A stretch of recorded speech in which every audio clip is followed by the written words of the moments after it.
it's a nightmare. Because of that domestic violence that I was in, they think that you can't do shit for yourself. I felt helpless if I didn't go and live in the car, so I lived in the car. It's not the nicest thing, not to be able to have a bed and all that sort of stuff, you know. You're gonna have a shower, you know. You gotta go elsewhere and have a shower, find somewhere to have a shower. It doesn't cost you the earth, you know. Being homeless and living in a car is not the best.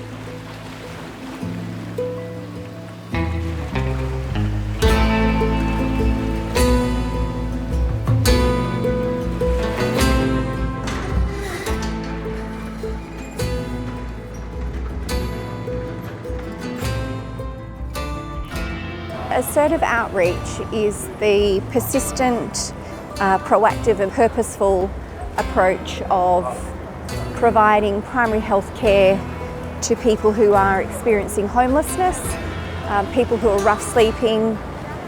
So these are people who are sleeping in doorways, city streets, park benches, in parks and gardens around our city. Perth currently has a housing crisis, so the incidence of homelessness is growing in Perth, and we're finding many individuals and families who find themselves with nowhere to live.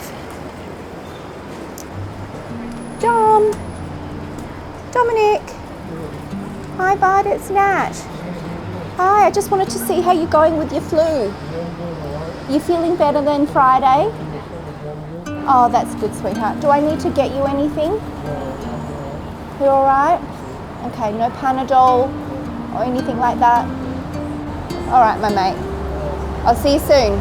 The work we do, and the work that I do, is around providing primary health care. So people who have been rough sleeping, they don't have adequate nutrition, they don't get adequate sleep, they're always in fight or flight, survival mode. They're victims of assault, they don't have any safety. It's difficult to get adequate sleep. Tina! Hello, how are you? How you been? I know that you had a nice little rest in hospital. You were really sick.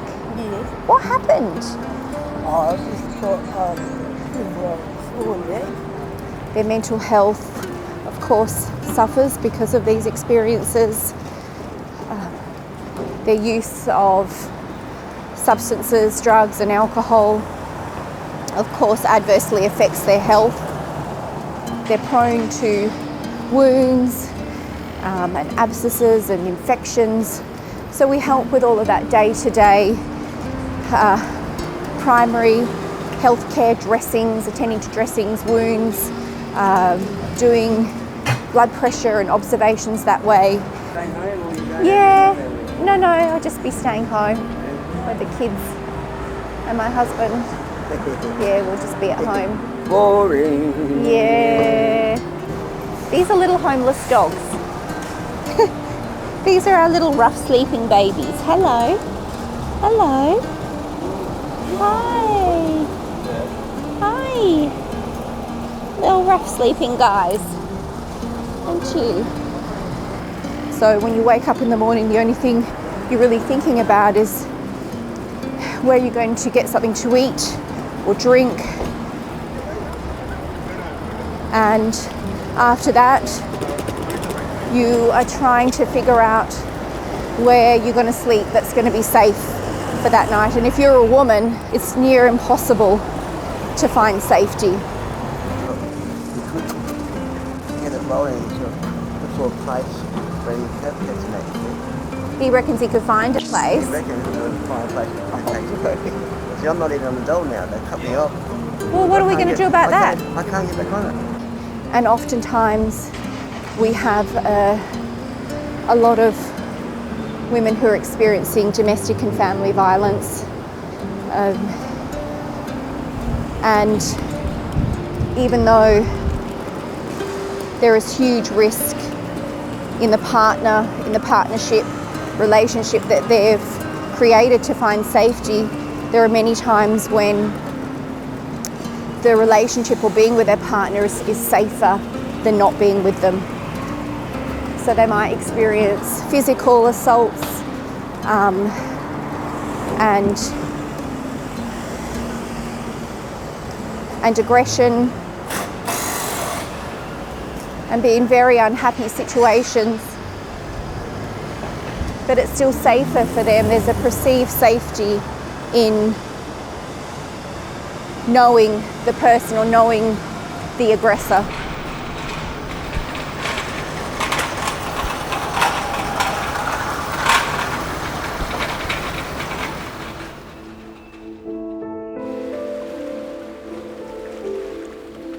Ex-partner had schizophrenia, and he ended up hitting me one day, and I had 2 black eyes and stuff like that. Now, I known him since I was 16 years old. The guy that, yeah, he wasn't so nice. Yeah, but I had a child with him, Isabella. She's now 9, but because of him, she got taken away because of his violence and that, and then they come and grabbed my kids because of it, and took them because of domestic violence. I mean, I separated, got rid of him and didn't want to be with him anymore and all that, but I still lost my daughter and son to it, so yeah. And now my son, he doesn't speak to me, but my 9-year-old, she speaks to me. I see her twice a month, but I want to see her more than that, obviously. I want her back when I move into my house. That is the goal, to move into my own house and get my dogs back as well. To be hit by the man that you love, very, very traumatic, yeah. I mean, you trust this person, because I knew him since I was a kid, like 16, and I trusted him, and that's what he did. He hit me and gave me 2 black eyes. I was close range in the car sitting there. So a guy punching full force, yeah. So, you know, I smile now because I'm okay, you know. But there are women out there, obviously, that more traumatic than what I've been through. I think if I'd be smiling and happy, then I'll get somewhere in life. I mean, if you're happy and positive, then you're gonna get somewhere. So my dad keeps me positive. I keep him around my neck.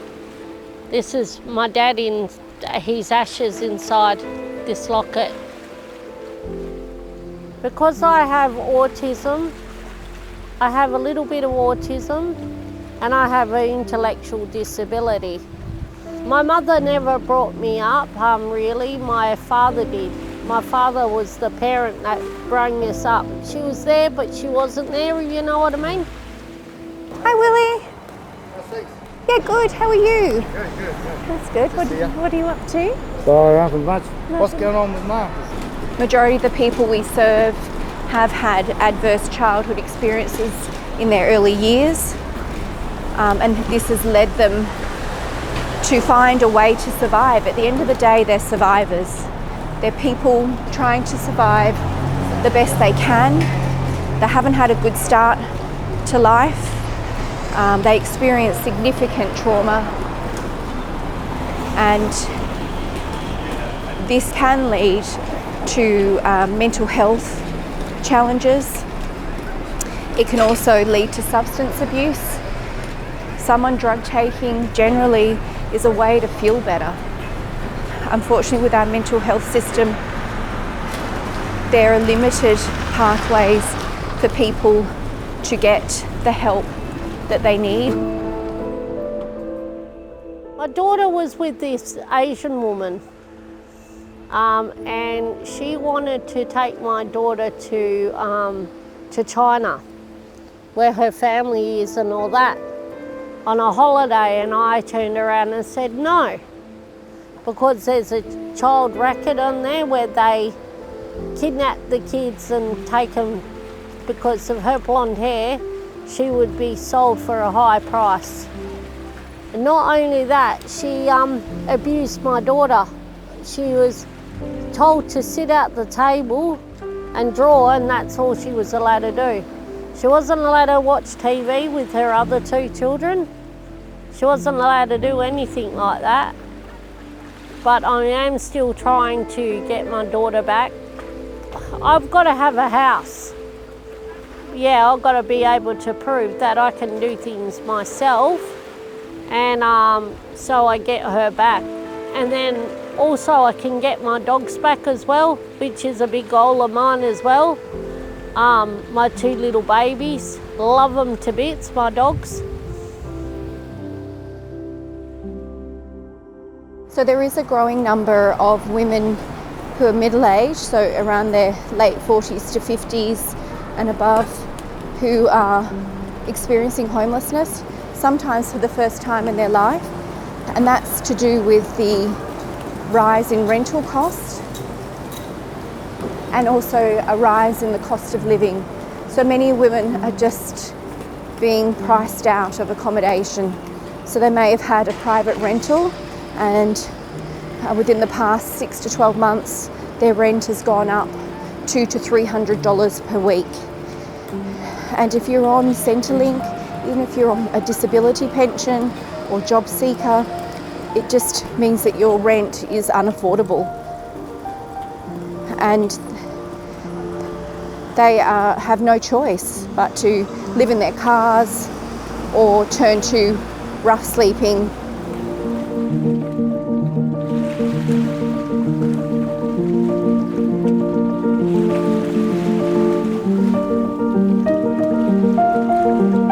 Having my child in my life gives me purpose every day to live, to stride forward, to keep on achieving.